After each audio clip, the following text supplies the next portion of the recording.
Welcome on Mahari Devi Tapadia Girls College YouTube channel. In this class we will talk about a literary device or literary term, and the literary device name is essay. This essay, particular literary device, is in BA third year student syllabus of MDS University, but it's also important if you are a literature student. Then let's begin. What is the meaning of essay? अभी हम just ऐसे का definition देखते हैं. आप सभी को पता है कि ऐसे है क्या. हिंदी में इस ऐसे को निबंध बोलते हैं और ऑब्वियसली इसका मीनिंग निबंध ही है, बट हम देखते हैं कि इसका डेफिनेशन क्या है. Essay is derived from the French word essayer. ये एक फ्रेंच वर्ड एसेयर से आया है, विच मीन्स टू अटेम्प्ट और टू ट्राई, जिसका मतलब है कोई भी चीज़ अटेम्प्ट करना और ट्राई करना. An essay is short form of literary composition based on a single subject matter and often gives the personal opinion of the author. ये एक ऐसे जो होता है, एन ऐसे is short form of a literary composition. Literary composition का short form होता है based on a single subject, एक सिंगल सब्जेक्ट मैटर पे बेस्ड होता है, and often gives the personal opinion of author. और उसमें ऑथर अपना पर्सनल ओपिनियन देख सकता है, कुछ कुछ अपनी बातें रख सकता है. According to a famous English essayist, एक फेमस इंग्लिश एसेइस्ट के अकॉर्डिंग, जिनका नाम है एल्डस हक्सली, उनके अकॉर्डिंग ऐसे का डेफिनेशन क्या है. Aldous Huxley defines essay as a literary device for saying almost everything about almost anything. A literary device, ये एक लिटरेरी डिवाइस है फॉर सेइंग, जैसा कहा जाता है almost everything about almost anything. वो सब कुछ बोल देते हैं एनीथिंग के बारे में ऐसे में. Francis Bacon, known as the father of English essays, Francis Bacon को इंग्लिश ऐसे का फादर माना जाता है.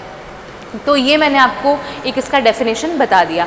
अब क्या होता है, ऐसे जो है वो ये इसका यही मीनिंग है, लिटरल मीनिंग, कि कोई भी एक टॉपिक है, उस टॉपिक पे आप कुछ भी लिख सकते हैं, और अगर जो ऐसे लिख रहा है ऑथर जो भी है, वो अपना कुछ कुछ पर्सनल ओपिनियन भी दे सकता है उसमें. और ऐसे कोई भी टॉपिक के बारे में हो सकता है, बहुत सारे टॉपिक होते हैं. एक बार मैं आपको रीड आउट करके फिर से बता देती हूँ कि क्या है ऐसे. टाइप्स ऑफ ऐसे, देखो बहुत सारे अलग अलग तरह के ऐसेज हैं. There are two forms of essays, literary and non literary. Literary essays are of 4 types. Literary essay के 4 टाइप्स हैं. Expositor essay. In an expository essay, the writer gives an explanation of an idea, theme or issues to the audience by giving his personal opinions. Expository ऐसे है type of literary ऐसे, है ना. Literary ऐसे का type है expository ऐसे. उसमें क्या होता है, in an expository essay the writer gives, writer जो है वो देता है an explanation of an idea, एक आइडिया का एक्सप्लेनेशन देता है, थीम और issues to the audience by giving his personal opinion. Theme, idea सब अपने पर्सनल ओपिनियन के अकॉर्डिंग देता है. दिस ऐसे is presented through example, definition, comparison and contrast. और ऐसे को कैसे लिखा जाता है, उसमें कुछ एग्जाम्पल्स भी मिलेंगे, डेफिनेशन मिलेगी, कंपैरिजन मिलेगा और कुछ कॉन्ट्रास्ट भी आपको देखने को मिलेगा. सेकंड आता है लिटरेरी ऐसे में डिस्क्रिप्टिव ऐसे. डिस्क्रिप्टिव ऐसे में क्या होता है, as it sounds, this type of essay gives a description about a particular topic. इसमें जैसा इसका नाम है डिस्क्रिप्टिव ऐसे, इसमें क्या होता है, as it sound, this type of essay gives a description about a particular topic. ये एक पर्टिकुलर टॉपिक के बारे में डिस्क्रिप्शन देता है, और describes the traits and characteristic of something और अ पर्सन इन डिटेल. और उस जो भी टॉपिक है पर्सनल, जो भी एक पर्टिकुलर टॉपिक होता है उस पर क्या करता है, और describe the traits and characteristic, उसके कैरेक्टरिस्टिक को डिस्क्राइब करता है, और समथिंग और पर्सन इन डिटेल, और जो भी उसके कैरेक्टर होंगे उनको डिटेल में डिस्क्राइब करता है. It allows artistic freedom and creates image in minds of readers through the use of 5 senses. इसमें क्या होता है, इस ऐसे में जो है हमें कुछ, जो रीडर्स हैं उनको कुछ इमेजिनेशन माइंड में क्रिएट हो जाता है. हमें पता चलता है, हम अपने रीडर जो होते हैं वो लिंक करने लग जाते हैं ऐसे को. डिस्क्रिप्टिव ऐसे में ऐसी थीम बनाई जाती है. Narrative essay. Narrative essay is non-fiction but describes a story with sensory description. The writer not only tells a story but also makes a point by giving reason.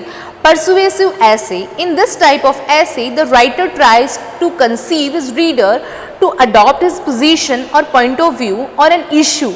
After he provides them solid reason, in this connection it requires a lot of research to claim and defend an idea. It is also called argumentative essay.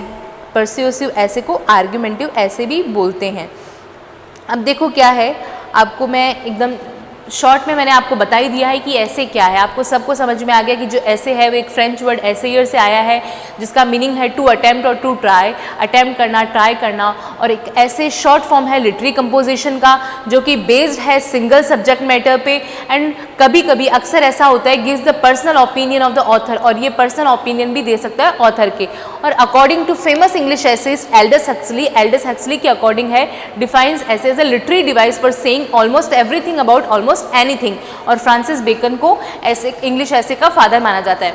अब देखो हमने Francis bacon के essays तो बहुत सारे पढ़े हैं क्योंकि आपको पता है कि ये फादर ऑफ इंग्लिश एसेइस्ट हैं, इंग्लिश ऐसे हैं, तो इन्होंने बहुत सारे एसेज लिखे हैं. बट इनको क्या है, ये बहुत ज़्यादा फ्रेंच में लिखते थे, इंग्लिश में ये बहुत कम लिखते थे. इंग्लिश में इन्होंने ये 58 एसेज हैं इनके, बस वही लिखे. और इनको लगता था कि शायद जो इंग्लिश है वो पुअर लैंग्वेज है. उस टाइम में जो ग्रीक और फ्रेंच लैंग्वेज हुआ करती थी वो बहुत ज़्यादा स्टैंडर्ड लैंग्वेज मानी जाती थी, तो ये हमेशा फ्रेंच में लिखते थे. बट इन्होंने जब इंग्लिश के एसेज लिखे तो इनको इतना कॉन्फिडेंस नहीं आया. इनको लगा शायद मेरे एसेज जो हैं वो इतने फेमस नहीं होंगे. बट इनको जो पॉपुलैरिटी मिली वो सिर्फ इंग्लिश एसेज की वजह से ही मिली. किसको? फ्रांसिस बेकन को. इसीलिए इनको फादर ऑफ इंग्लिश एसेज बोला जाता है. इन्होंने बहुत अच्छे से एसेज लिखे, बहुत अच्छे से डिफाइन करके एसेज लिखे, और हर टॉपिक पे लिखा है इन्होंने. Of studies, of parents and children, of marriage, इनके बहुत सारे एसेज हैं और आपको ऑलमोस्ट सारे टॉपिक्स पे इनके एसेज मिल जाएंगे. और बहुत अच्छे अच्छे एसेज स्टाइल, जैसे एक तो है ही आपके एल्डस हक्सली, ये ग्रेट एसेइस्ट है. तो आपको ऐसे 2-4 नाम लिखने, तो आप अगर एग्ज़ाम पॉइंट ऑफ व्यू से ये कर आएंगे लिटरेरी टर्म ऐसे का, तो आपको बहुत शॉर्ट में करना होता है क्योंकि अबाउट 5 मार्क्स का ये आपके एग्जाम में आता है. तो आपको एक ऐसे का डेफिनेशन लिखना है अच्छा सा. आपको ऑब्वियसली फ्रांसिस बेकन जो है फादर ऑफ इंग्लिश ऐसे हैं ये लिखना है. इनके 2-3 ऐसेज के नाम लिखने हैं, जैसे of studies, of parents and children, of marriage, है ना. इस टाइप की 2-3 नाम लिख दीजिएगा. और आप एल्डस हक्सली ने जो भी डेफिनेशन दी है ऐसे की वो लिख देना. 1-2 और राइटर की आप डेफिनेशन देख सकते हैं. तो आप इसको वीडियो को देखें और आप इसका स्क्रीनशॉट ले लें एक बार, और उसके अलावा आप इसको एक बार गूगल पे देख सकते हैं. इसका डिस्क्रिप्शन आपके पास ग्लॉसरी होगी एम.एच. अब्राहम की, ग्लॉसरी में आप इसका डेफिनेशन पढ़ सकते हैं. तो ये ऐसे है. Thank you so much.